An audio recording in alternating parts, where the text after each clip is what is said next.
Bonjour chers téléspectateurs, merci de nous retrouver sur pedium.info. Je suis Leslie Nguessan, nouveau décor, nouvelle ambiance, fin de semaine et nous sommes ravis de vous présenter Vogue Mag, émission de mode. Laissez-nous bien nous installer et on vous revient tout à l'heure.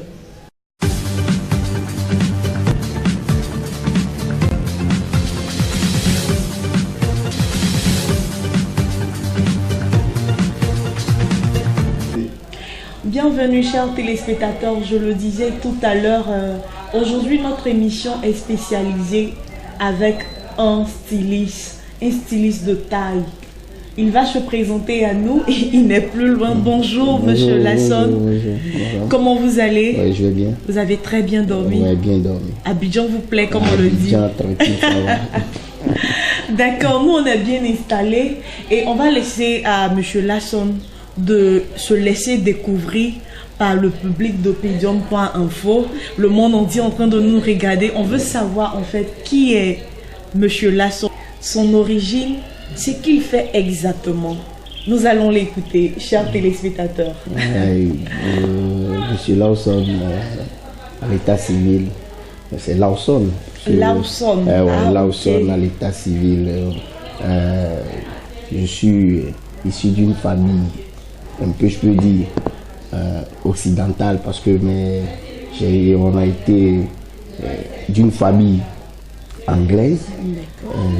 Les grands-parents, ils ont été comme, excusez-moi, ils ont été comme des commerçants noirs qui ont été avec les Anglais, restés avec les Anglais. C'est de là le nom Lawson est venu. Donc, des fois, quand les gens entendent Lawson, ils se demandent d'où il vient. D'où il vient.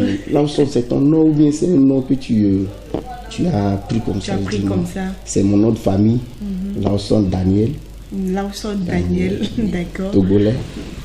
Je suis Togolais de nationalité, résident en Côte d'Ivoire. J'aime beaucoup la Côte d'Ivoire. Waouh. Nous aussi on aime la Côte d'Ivoire. Alors, Monsieur Lasson, on va laisser les à côté, on va laisser les messieurs, on va se parler entre jeunes, si je peux m'exprimer ainsi. Daniel, je préfère bien Daniel. Daniel, venu en Côte d'Ivoire depuis quand? Ouais. La première fois que j'ai mis le pied en Côte d'Ivoire, c'est en 2002-2003. 2002-2003. Oui, c'est en décembre 2002 et puis 2003. D'accord. L'objectif quand vous êtes arrivé en Côte d'Ivoire, c'était pour faire quoi exactement? Daniel allait à l'école. Qu'est-ce qu'il faisait auparavant, avant d'arriver en Côte d'Ivoire? Oui, ça nous intéresse. C'est toute une histoire. Ça nous intéresse. Et puis là, j'ai tellement envie de raconter cette histoire. Un jour, mon arrivée en Côte d'Ivoire, c'était en 2002, comme je l'ai dit. Là, j'étais encore élève qui venait sortir du centre de formation de couture. Voilà, donc c'est un de mes grands frères qui a croisé un monsieur un jour, Fadiga. Fadiga, il est dans la publicité ici, avec Orange Télécom. Il faisait les tenues publicitaires du Orange Télécom. Il était venu à Lomé pour payer les matériaux de travail. C'est là qu'il a croisé mon grand frère. J'étais à la maison, il est venu.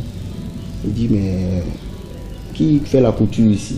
Ils avaient vu ma machine sur la terrasse comme ici. Il dit, c'est mon petit frère. Très jeune déjà, très jeune, une machine. Déjà, dès que je suis sorti... c'est ce petit truc, au fait, je recherche, chers téléspectateurs, je demande à Daniel, pourquoi très jeune avoir une machine déjà? Daniel n'est pas allé à l'école. Je veux savoir. Oui, Daniel, il est allé à l'école. D'accord. Oui, je suis allé à l'école. J'ai fait 6e, 5e, 4e. J'ai arrêté l'école à 17 ans. À 17 ans? Ah oui, à 17 ans. Pourquoi si rapidement? Oui, parce que il y avait des difficultés. Mon papa, il n'était plus. La maman, c'était un peu difficile de joindre les deux bouts. En plus, elle était couturière. Papa couturier. Donc, j'avais déjà des tontons qui faisaient la couture. Un jour, il y a un qui est venu, il m'a proposé, mais ici, tu me suivais. on était dans la couture. J'ai dit, ah bon, ok, c'est de là, en 2017, en 2017-2018, je l'ai suivi, on est parti au Bénin. Au Bénin, j'ai fait... Mais tout de suite, quand tonton a demandé à Daniel, est-ce que tu ne dois pas me suivre? Daniel ne s'est pas opposé.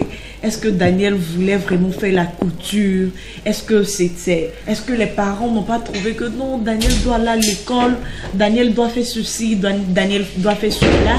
Est-ce que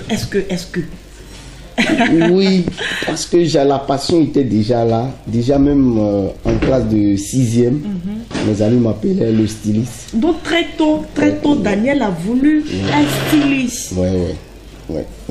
À l'école, parce que tous mes pantalons, il y avait la différence. Moi, quand je paye mes tissus, déjà à l'école primaire, même à l'école primaire, quand on va chez le couturier, moi je dis au couturier, écoute, pour moi, je veux que ça soit différent.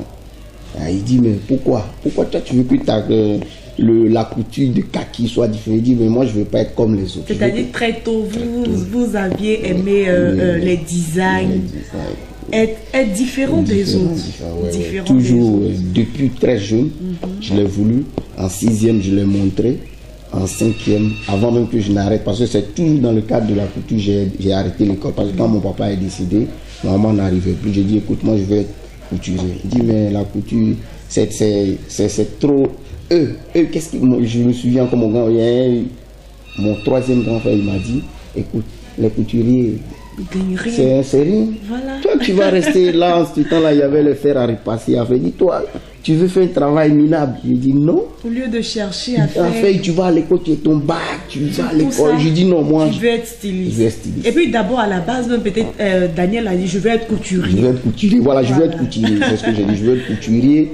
Il se moquait, il dit, mais même à l'école, quand je rentre, on dit, ah, le styliste. Les gens, ça criait. Jusqu'aujourd'hui, il y a d'autres qui me demandent, hey, quand ils me voient, ils disent, Daniel, non, vraiment, c'est toi la première personne, j'entends, mais c'est la première personne que j'ai serré sa main, qui a dit quelque chose de très jeune. Et qu'on a 15 ans après, ou bien 20 ans après, je vois cette personne-là en train de réaliser ses rêves. Intéressant vraiment ton histoire, je crois qu'on va mieux la comprendre. Mais ce que j'aimerais savoir, venant de Daniel, comment vous aviez commencé? Parce que, comme on le dit, on ne construit pas un empire sans avoir souffert quelque part. Voilà. Aujourd'hui, vous êtes là, grand styliste, je le dis parce que déjà, on voit un peu les preuves. On va y arriver tout à l'heure, on va y arriver. Mais comment Daniel a commencé? Difficile, ça a été bien facile. On aimerait vraiment découvrir cela. Ouais, merci. Ça n'a pas été facile. Naturellement. Ça n'a pas été facile. Ce que j'ai retenu beaucoup, que je ne peux pas oublier, dès qu'on me pose cette question, comment tu as commencé? Ma première fois quand j'ai proposé mon service à quelqu'un, la personne avait un prêt-à-porter. Quand j'ai fini ma formation, j'ai commencé à travailler, mais les gens ne me connaissaient pas, j'étais toujours à la maison. Quand je lui ai proposé le jean, il m'a dit, ce jean n'est pas fait ici. J'ai insisté, j'ai dit, c'est fait ici. Il dit, si tu dis que c'est fait ici, on ne va pas payer parce que tout ce qui est fait ici, on connaît. C'est pas, ça ce que nous on voit là, c'est pas, et c'était à Djamé.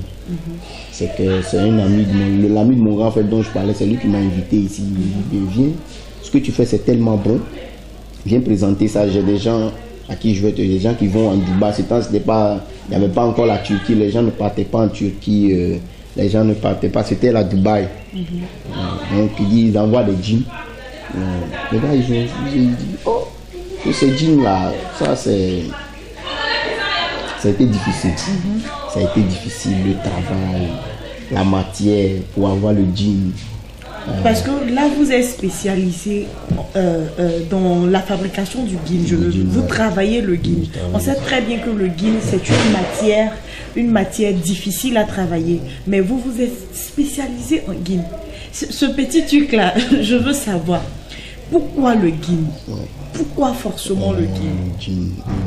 Parce que le jean, parce que moi je vais rappeler aux téléspectateurs que Daniel est styliste et comment je peux appeler son domaine dans lequel il exerce, c'est typiquement le guine. C'est vraiment un ouf. C'est vraiment un ouf parce qu'on sait que le guine, c'est une matière qui n'est pas vraiment facile. Mais Daniel arrive à travailler les guines, faire des mélanges avec des pagnes. Je ne veux pas trop parler, je préfère le laisser lui-même dire ce qu'il fait. Donc, je reviens à vous, le guine. La première personne à qui vous avez proposé vos services a dit que c'était pas fait ici. On m'a dit que c'était pas fait ici. Moi, je suis un enfant de 81, je suis né en 81. Donc, quand on parle de quelqu'un qui est né en 81, on voit de 81 à... Parce que j'ai fini l'apprentissage, la formation en 2001. Ok.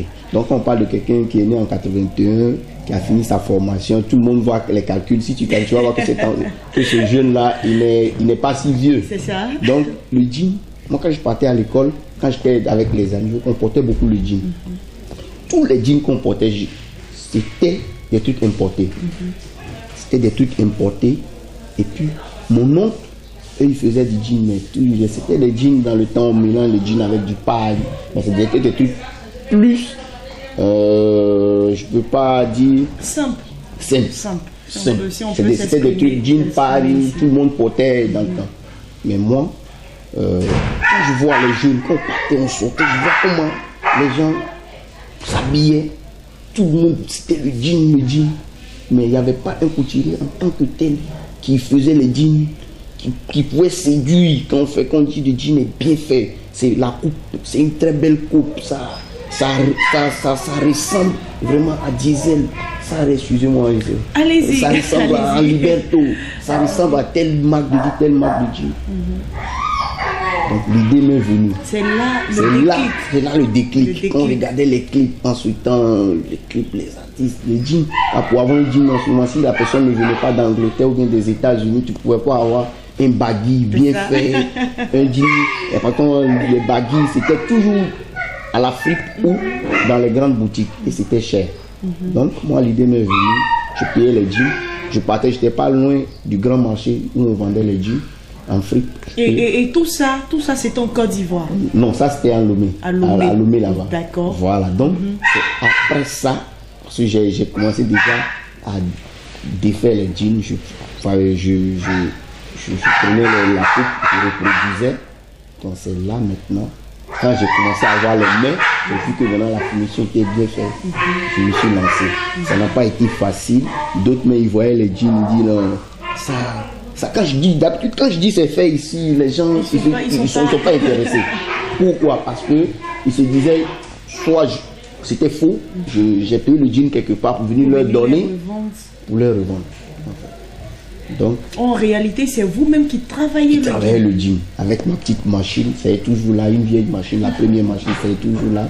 C'est moi-même, je faisais tout jusqu'à la finition, les boutons, les rivets, tout.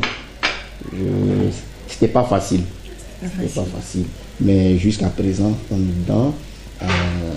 Ça avance. Ça avance. Comme styliste, vous aviez eu aussi à faire, je dirais, habiller certaines personnalités de la Côte d'Ivoire à l'extérieur aussi du pays.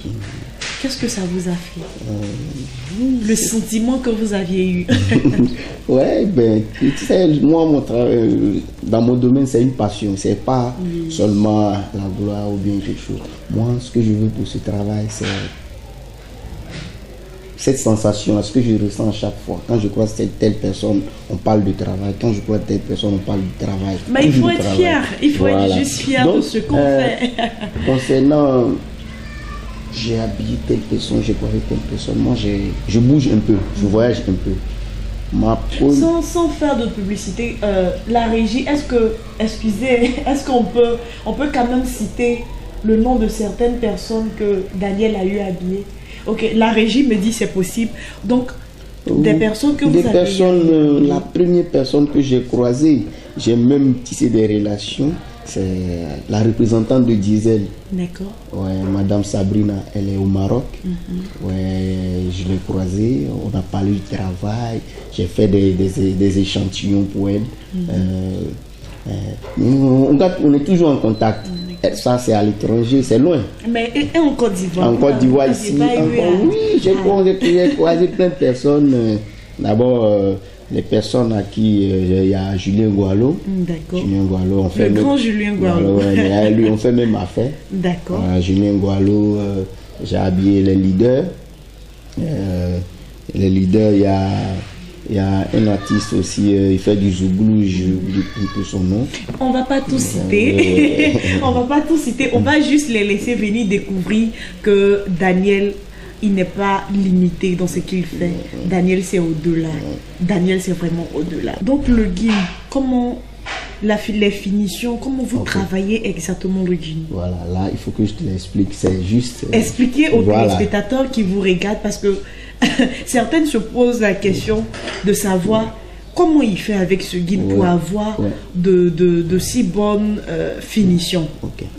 Le jean, pour faire le jean, c'est pas comme chez les couturiers que vous connaissez. D'accord. Pour faire le jean, d'abord il faut avoir un tissu jean. Ça dépend de la taille de la personne. La coupe c'est différent de la coupe classique normale que les gens connaissent. Un jean c'est fini, il faut le laver. Il faut le designer. Quand vous parlez de designer, c'est quelle touche vous apportez? Oui, on apporte des touches, différentes sortes de touches. Il y a des jeans, tu peux... Ça va dépendre de la personne qui est en face de toi. Il y a des artistes, quelqu'un qui aime le show. Il y a des gens, il y a les tontons à qui moi je fais des jeans. Ils me disent d'année, fais-moi un truc classique, simple, un jean normal, sur mesure. La coupe de jean, c'est différent de la coupe de pantalon. C'est ça la différence même de jean. C'est très compliqué. Ça se monte en fonction du style de la personne. D'accord. En parlant de style de la personne, juste derrière nous, nous voyons des tissus, dont je dirais des guines, des vêtements, faits à base de guines. Voilà. C'est fait à base de guines. Ça, par exemple, c'est un guine. Ça, c'est du kaki. Du kaki. Du kaki marron. Voilà, on a ça. C'est un truc un peu militaire. D'accord. Voilà. On voit aussi juste derrière. Ici, c'est du jean. Mais on a mis les tissus. C'est quand vous parlez de design, c'est un peu. Oui, en fonction de. Un peu. Ouais, un peu sur ces styles-là. C'est des trucs. C'est difficile à voir ici. C'est maintenant les gens l'envoient, mais ils n'envoient pas. Ils envoient, les gens habillent les jeunes ici en fonction de la tendance en Europe. Il n'y a pas les couturiers d'ici, tout le monde suit ce que les gens font. Mais ils n'ajoutent pas de leur touche. Quand il dit la touche, c'est essayer d'améliorer. C'est ça. Faire au-delà de ce que l'autre fait. Et je vois aussi du guine mélangé à du pain. Ce qu'on voit aujourd'hui. C'est très beau d'ailleurs. Là, vous faites comment? Le pain à part? Le pain à part, le jean à part. Mais c'est associé, c'est juste dit ici. Le message, c'est juste dit ici. On peut le faire aussi. On peut le faire aussi. Et sur cette parole de Daniel Lasson, j'espère que je prononce bien son nom. Chers téléspectateurs, si vous nous prenez en marche, sachez qu'aujourd'hui, nous sommes vendredi où on ne se perd pas la tête. Vendredi où tout est possible avec pedium.info. Et dès peu près de quelques minutes, nous étions en échange avec Daniel, styliste, créateur de modes, qui a d'ailleurs fait ses preuves en Côte d'Ivoire, au Togo, au Bénin, au Maroc. Franchement, c'est un grand. C'est un grand. Je suis fier. Il est situé à Angré. Terminus au groupement 4000. Pour ceux qui ne maîtrisent pas bien Angré, si la personne arrive au terminus 81-82, s'il me fait signe, je peux venir le chercher. Vous pouvez déjà donner vos contacts. Voilà, les contacts, c'est le 47 28 28 13 et puis il y a le 41 01 17 38. Tout à l'heure, vous aviez parlé d'une marque. Votre marque. Oui, j'ai ma marque. On est en train de travailler dessus. C'est le Laos Jeans. Laos Jeans. Voilà. Laos Jeans. C'est L-A-W'-S. c'est le Laos. Et puis le jean, c'est les fabricants jeans. Ça fait joli entendre. Ouais, c'est le Laos jean. On n'a pas encore commencé à produire, puisque aujourd'hui, la contrefaçon, il suffit seulement qu'ils voient, quelqu'un le voie, ils vont le produire. Donc, d'ici, ce serait le lancement en même temps, début d'année 2018, avec le défilé, la promotion, tout. On est en train de s'organiser. Si Dieu le veut bien, tout va se passer. Les gens n'ont qu'à s'apprêter à porter cette marque-là. Ça va être vraiment le début. C'est déjà là il y a longtemps. On se bat. C'est pas parce que tu es sur la voie que c'est un peu difficile que tu dois t'abaisser, mais on se bat toujours pour que ça aille plus loin. Donc c'est ça l'objectif. Bientôt, la population ivoirienne, la population africaine tout entière, Afrique de l'Ouest, partout, ils vont porter un jean fait, coupé, fabriqué, manufacturé, made in Africa, que les jeunes vont se retrouver, les vieux, tantis, bébés, tout le monde. Ça se passe déjà. C'est maintenant, il faut bien l'organiser, bien le structurer avec des groupes de jeunes bien, et puis on aura la suite. D'accord, moi franchement j'ai pris du plaisir à échanger avec toi. Ça m'a fait du bien de savoir qu'aujourd'hui le guine n'est pas forcément fait uniquement pour les jeunes. Papa, maman, vieux, âgé, adulte peut mettre un guine. Merci bien Lasson. Tu vas laisser ton mot de fin aux téléspectateurs qui nous regardent, qui nous ont suivis pendant tout ce moment. Ok, mon message va côté de la jeunesse. Moi je dis à tous les jeunes de se dire, le monde d'aujourd'hui appartient à la jeunesse. Il faut qu'on entreprenne. Il faut que... Moi j'ai discuté avec un jeune étudiant, il vient toujours chez moi, c'est mon ami. Il me dit, Daniel, moi j'ai bac plus 4. Mais regarde, chaque fois, je suis obligé d'aller me déposer mes dossiers. L'école aussi, il faut que je reprenne. Aujourd'hui, si je dois dire quelque chose sincèrement aux parents, ils n'ont qu'à chercher. Quand l'enfant il a déjà son niveau bac, il n'a qu'à faire des écoles professionnelles, avoir un métier. Avoir un métier, parce que un homme de métier, c'est quelqu'un qui peut aller partout dans le monde.